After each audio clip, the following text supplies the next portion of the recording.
Love is like a bomb, bomb, bomb, bomb,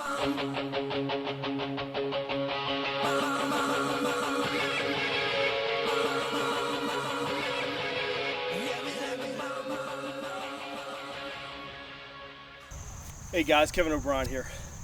What I want to show you today is some things I do for conditioning other than hill runs. We already went over hill runs, what I do for that. I also use the sled probably once or twice a week, and it's one of the best conditioning tools you can ever use. It will humble the most in shape person. And some of the things I do, I sprint with them, I walk with them, I use them for strength days, load up the plates. Today when I'm using conditioning, what I'll do is I'll use one plate. I'll start off with no plates. Get warmed up real good, maybe 2 to 4 different 50 to 60 meter walks or halfway sprints. Then what I'll do is I'll throw a 45 on, and then I'll do heavy sprints, fast sprints with that. And I usually do about 50 to 60 meters on that. And I usually do anywhere between 8 and 10 intervals. Again, this is interval training. I'll sprint, I'll rest as long as I need to rest, then I'll sprint back. I'll rest and do it again. I'll do different things. I'll use different cables, different toe straps, and we'll go over that in a second. But I'm gonna show you a clip in a little bit what I did earlier. And the workout basically took me anywhere between 10 and 15 minutes, just as I did the hill run.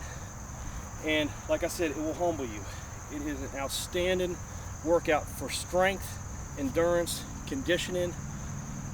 And you can use this, like I said, you can use it on heavy days if you want. You just load up the plates a little more. Today I'm doing condition. I'm not worried about strength day. My strength day is Friday for my legs. What I'm doing today is conditioning my work capacity. A lot of firefighters and police ask me the same thing. What can I do to increase my work capacity? I said, get a sled. And what I'm going to do today is I'm going to show you a little bit what I have, what I put together, so you can design your own at home.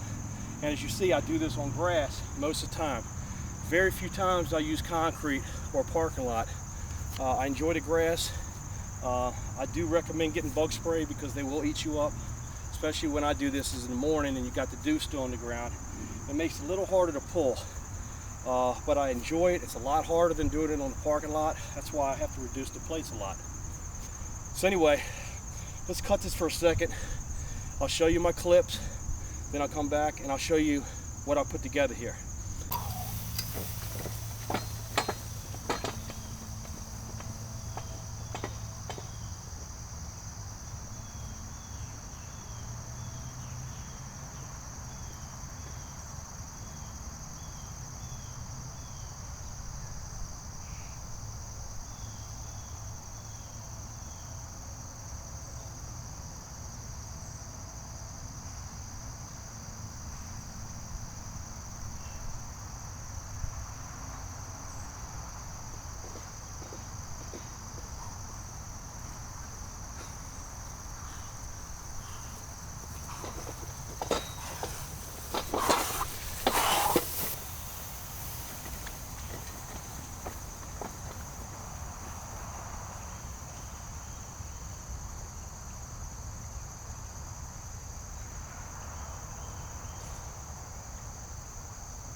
Hey guys, all right, what I'm going to do now is I'm going to show you basically what I have as a sled and the attachments and how I carry them so you can keep everything together.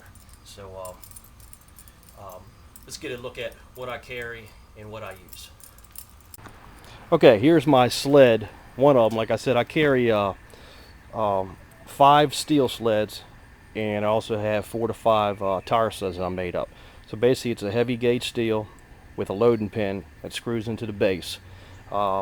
use a heavy duty chain you get at Home Depot, your quick links that you can get at Home Depot, and all your toe straps. This is just one of the toe straps I get that I have, and you can see it just attaches right onto it, okay, and it's got 2 loops, one on each end, and you can actually buy these really cheap at Harbor Freight tools.com, I believe is the website. And let me show you what I have on my inside my basket. What I developed here is I made up a regular trash can, office trash can, with a piece of 2-inch PVC piping bolted into the trash can itself, and that slides right over the loading pin, so you can keep everything together, and you can keep that right on the sled so nothing gets lost. Some of the attachments I have is, of course, a regular short little attachment for doing curls, rows, whatever have you, pulls, whatever. What I use most of the time during my sled training is a weight belt. You can buy these really cheap at Five and Below, at least I used to sell them there, but they're about 15-20 bucks at your regular Dick's or whatever. Also made up some nylon rope with PVC handles and some rope clamps that you can make up to do your pulls and your presses. That was in my Fit for Duty strength conditioning camp. You see them doing on those in that video as well. I use that a lot. I use that for pulling backwards. I use it for pulling frontwards, presses, rows. Also use the purple for doing all those as well. And if I want to go long, I have this long cable that I bought from some guy off eBay, pretty cheap, and I just reinforced it with duct tape on the end so it lasts a little bit longer. But these are actually used in aircraft carriers, so they're pretty strong. Also have ankle straps if I want to work on the adductors, abductors. And one of the things I carry in here is also carry a jump rope. And the reason I carry a jump rope is because I do interval training. I'll pull the sled, stop. I'll usually pull it with one of the toe straps, and then I'll stop and I'll do jump roping for as long as I can do it, rest, and then do it again. So there you have it. That's what I do. That's what I utilize for my strength and conditioning. Got any questions, shoot me an email. I'll be happy to answer you. Take care.